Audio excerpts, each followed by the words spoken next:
World Water Forum akan dibuka pada 20 Mei 2024 dan sore ini saudara sudah dimulai dengan rangkaian upacara melukat.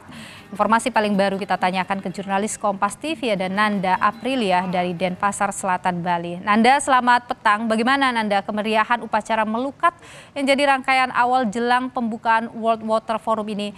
Dan juga soal isu apa saja ini nanti yang bakal disoroti dalam World Water Forum ke-10 yang dilaksanakan di Bali nih?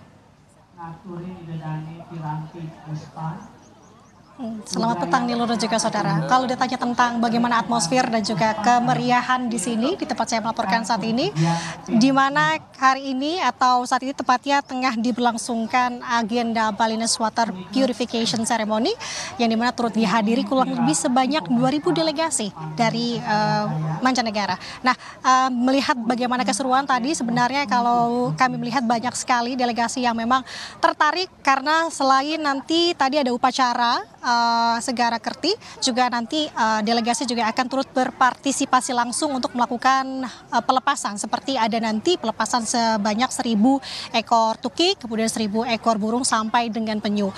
Nah, untuk lebih jelasnya tadi apa-apa saja isu yang akan dibahas di Forum World Water Forum ke-10 di Bali ini, Nilu sudah bersama dengan saya. Sebenarnya kita akan membahas lebih dalam lagi Jubir PUPR Pak Endra Atmawijaya. Selamat petang Bapak.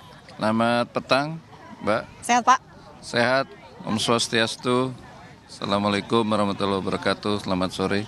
Sore. Pak, mungkin bisa dijelaskan sedikit terkait dengan agenda ini di Pulau Bali, di Pulau Turtle ini, seperti apa? Ya, jadi untuk perhelatan World Water Forum ke-10, ini memang perhelatan yang sangat penting ya bagi komunitas air dan juga untuk masyarakat di seluruh dunia, karena berbagai isu yang memang kita rasakan dari beberapa dekade terakhir memang semakin banyak tantangannya ya. Jadi kita harus mencari solusi-solusi global dan aksi-aksi pada tingkat lokal bersama. Jadi memang World Water Forum adalah event yang diselenggarakan setiap 3 tahun dan secara bergiliran begitu ya, dan itu ditentukan oleh governor yang memilih siapa tuan rumah yang sesuai dengan tema yang diangkat dan juga konteks yang sedang ada di dunia begitu ya. Misalkan tahun ini kita mengangkat tema Water for Shared Prosperity, 3 tahun yang lalu Water for Peace ya. Kemudian sebelumnya sampai yang pertama tahun 97 itu di Marrakesh. Nah, kita mendapat kehormatan menjadi tuan rumah World Water Forum ke-10 dengan tema air untuk kesejahteraan bersama. Karena begitu pentingnya air di segala lini kehidupan ya. Jadi itu untuk pangan, untuk energi, untuk perkotaan, untuk tourism dan berbagai kepentingan lain. Saya kira air mendapat tempat yang tinggi pada World Water Forum ini, dibahas oleh berbagai aktor.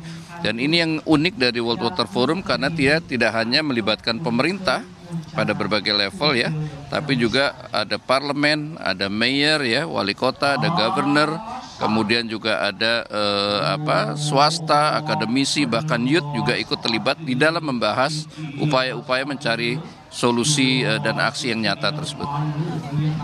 Pak, kalau untuk isu-isu secara garis besar sendiri akan membahas apa di forum ini nanti? Ya, kalau isu yang diangkat itu ada 6, jadi dari tema globalnya Water for Shared Prosperity itu, air untuk kesejahteraan bersama dibagi menjadi 6 subtema. Itu yang pertama Water for Human and Nature, air untuk manusia dan lingkungan. Yang kedua Water Security, bagaimana kita memastikan akses air yang aman, yang baik untuk masyarakat ya, air bersih, sanitasi. Kemudian tema ketiga air dan bencana.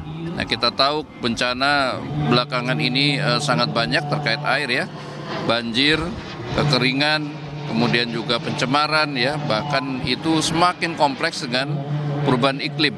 Ya, kita di musim-musim seperti ini masih seharusnya sudah masuk transisi ke musim kering, tapi kita masih berhadapan dengan bencana yang sangat masif ya, yang kita lihat di Sumbar, kemudian di Dubai, kemudian di Brazil belakangan ini sudah lama tidak pernah terjadi ya.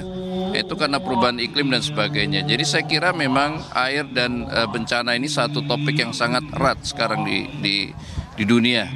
Dan topik yang keempat adalah kerjasama air ya, artinya banyak negara yang menggantungkan sumber airnya dari satu danau, misalkan satu sungai ataupun satu sumber air ya.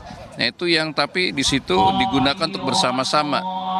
Kita tahu di Mekong, kita tahu di Eropa ya, kemudian di Afrika itu saya kira memang banyak sekali satu sumber air yang memang digunakan untuk bersama-sama. Itu juga jadi persoalan sekarang.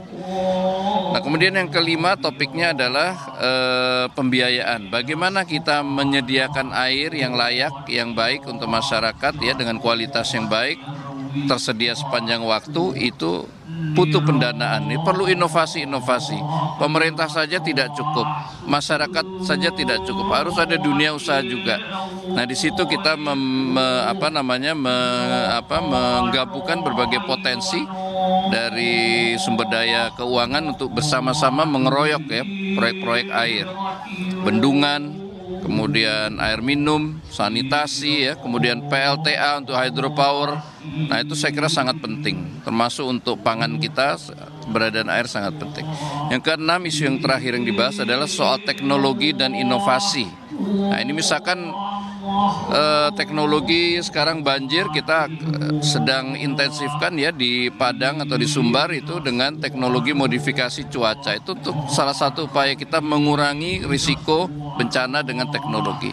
Kemudian digitalisasi, bagaimana mengontrol sungai-sungai kita itu dengan teknologi satelit ya, pencemarannya, level airnya dan sebagainya. Jadi memang kita menggunakan berbagai teknologi untuk memitigasi bencana, kemudian juga mengurangi resiko bencana. Harapannya mencari solusi dari krisis global gitu ya. Baik, terima kasih Pak Hendra atas waktunya. Kita akan berbincang lagi setelah ini, Bapak. Terima kasih banyak.